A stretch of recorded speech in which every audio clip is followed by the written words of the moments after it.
والصلاة والسلام على سيد المرسلين وعلى آله وأصحابه أجمعين। আজকের এই বিক্ষোভ মিছিল পূর্ব সমাবেশের সম্মানিত সভাপতি বাংলাদেশ জামাতে ইসলামী সিলেট মহানগরী সাহেব, সম্মানিত নায়েবে আমির ডক্টর নুরুল ইসলাম সাহেব, উপস্থিত নেতৃবৃন্দ, আমার সামনে উপস্থিত আমার প্রিয় ভাইয়েরা, আসসালামু আলাইকুম ওয়া রাহমাতুল্লাহ।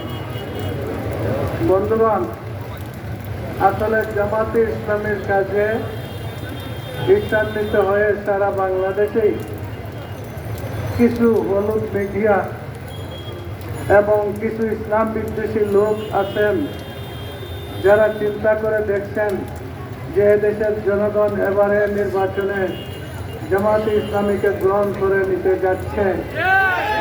মানুষ বলছে যে সব দেখেছি, এবার আমরা জামাতে ইসলামীকে দেখতে চাই।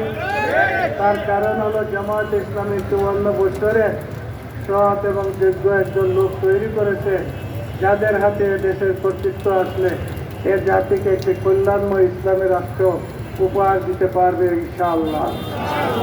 এটাকে বাধাগ্রস্ত করার জন্য আসলে পরিকল্পিতভাবে আমাদের সিলেটের দুইজন দায়িত্বশীল ভাইকে জড়িয়ে নিউজ করা হয়েছে। আমি তার তীব্র নিন্দা এবং প্রতিবাদ করছি। আমি আল্লাহর উপরে ভরসা করে বলছি, আমাদের এই দুইজন ভাইয়ের চুল পরিমাণ কোনো সম্পর্ক এই বিষয়ের সাথে নাই। কথাটা ঠিক কিনা বলে? সুতরাং এ ধরনের ষড়যন্ত্র আসবে, অতীতে এসেছে, এখনো আসবে। তাই এটা নিয়ে আমাদের ঘাবড়ানোর কোনো কারণ নাই। এখানে আসলে সম্পূর্ণরূপে প্রশাসন দায়ী। এই ডিসি সাহেবের এখানে আমরা বসেছি, আমরা চাপ দিয়েছি যে এটি কি ঘটনা যে দিনের বেলা কাঁসার মিটিংকে জ্বালিয়ে পুড়িয়ে দেওয়া হলো, এটা করা হলো, এটা করা হলো, আর রাতের বেলা হরিণ লুট, এই ট্রাকও চলে আর বাড়ি থেকে মালও চুরি হয়। এইটার বিষয় কি? এটাকে বন্ধ করেন। আর বলছি পুলিশ আর্মি সব কিছু আছে, এটাকে বন্ধ করেন। কিন্তু এই প্রশাসন বন্ধ করে নাই। তাদের দুর্বলতার কারণে এই ঘটনা ঘটেছে এবং তারা ইচ্ছা করে সিলেটবাসীকে সারা দুনিয়ার কাছে আমাদেরকে চোর বানিয়েছে। এইটাকে ফলাও করে এই যে পাথর চুরির ঘটনাটা সারা দুনিয়ার কাছে এই বলে দিয়ে আজকে আমাদের 6 লাইনের কাজকে বন্ধ করে দিয়েছে। এখানে কাজ করা যায় না বলে ডকুমেন্টে 4 লাইনের কাজকে বন্ধ করে দিয়েছে, এখানে কাজ করা যায় না বলে আমাদের এই সিটি কর্পোরেশনের 2,500 কোটি টাকা চায়, এই রাস্তাঘাটের কাজ হয় নাই, করা যায় না বলে তারা বন্ধ করে দিয়েছে। আজকে সিলেটের বিরুদ্ধে আসলে সিলেট বিদ্বেষীরা ঐক্যবদ্ধ হয়ে এই সমস্ত কাজগুলো করছে। এই সিলেটবাসী প্রস্তুতি নিচ্ছে তাদের বিদ্বেষের জবাব আজ হোক আর কাল হোক, আমরা সিলেটবাসীকে সাথে নিয়ে দেবো ইনশাআল্লাহ।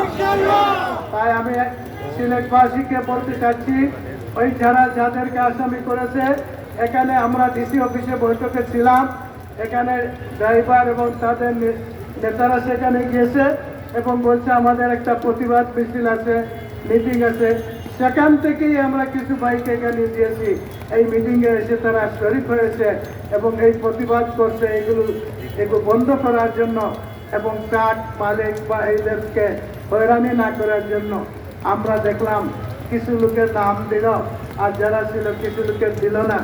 এই ধরনের খেলা খেলে সিলেটবাসীর ঐক্য বিনষ্ট করা যাবে না ইনশাআল্লাহ। সিলেটবাসী তোমাদের দুর্বিসন্ধি বুঝতে পেরেছে।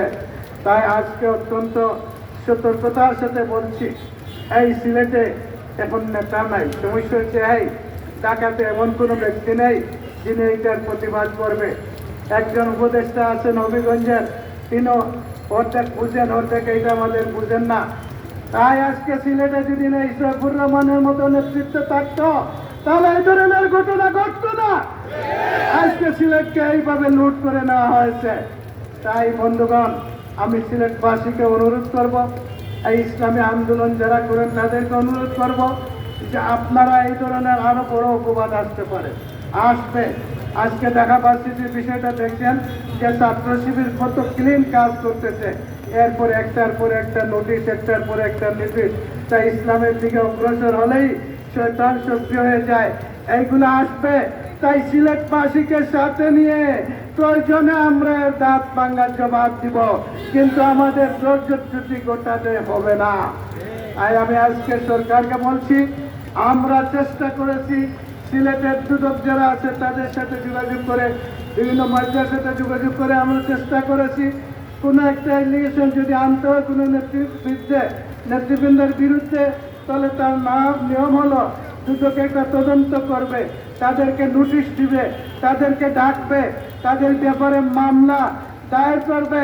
এই ধরনের পুরো কিছু না করে এই জামাতে ইসলামীর মতো একটা পবিত্র সংগঠন, শহীদদের সংগঠন, নেতৃবৃন্দের চরিত্রকে আপনারা কলুষিত করছেন। বিশ্বাস করুন, এটা আপনাদেরকে বুক করতে হবে, আপনার সন্তানদেরকে বুক করতে হবে, আপনার পরিবারকে বুক করতে হবে, কারণ শহীদদের সংগঠন হচ্ছে এই জামাতে ইসলামী। এটা নিয়ে সিনেমিনি খেলে কেউ পার পায় নাই, এই শেখ হাসিনা পার পায় নাই, আপনারা পার পাবেন না ইনশাআল্লাহ।